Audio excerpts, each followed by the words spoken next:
বৃদ্ধাশ্রম বরিশাল কাউনিয়া হাউজিং আমাদের এই বৃদ্ধ মায়েদের জন্য আমরা মাঝে মাঝে সদকায়ে জারিয়া খাসি এখানে বরিশালের যে চরমনাই বাজার থেকে আমরা কিনি। তো এই যে আপনারা যারা আছেন, জেলা প্রশাসক ডিসি মহোদয় আছেন, ইউনো সাহেবরা আছেন, আপনারা ভিডিওটা আপনারা দেখবেন।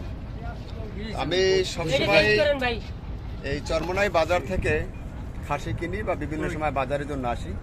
আমাকেও কিন্তু এখানে টোল দিতে হয়। চরমনাই যে খেওয়াঘাট বেলতলি, খেওয়া হোক আর যাই হোক ভাই, যাই হোক আমার ভাষায় আমি বলি, আপনার ভাষা আপনারা বললেন, কোনো সমস্যা নাই।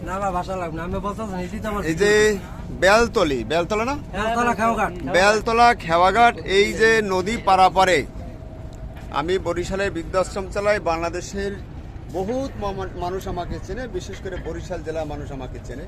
আমি নিজেও টোল দিয়ে এখানে যেতে হয়। তো প্রশাসন যারা আছেন বিষয়টা নলেজে রাখবেন। এই আজকেও দিয়ে যাচ্ছি একটি সদগার যে খাসি একটা বৃদ্ধাশ্রমে মানুষের দান করা, এটার জন্য আমি এই যে টোল দিয়ে যাচ্ছি। আমি নিজের ভাড়া সহ নেন, ভাড়াটা নেন। যে আপনাদের ভাষা আপনারা বললেন, আমার ভাষা আমি জানি টোল দেওয়া। এই যে টোল দিয়ে দিলাম সদগায়ে জারিয়া। আমি কিনি আর যাই কিনি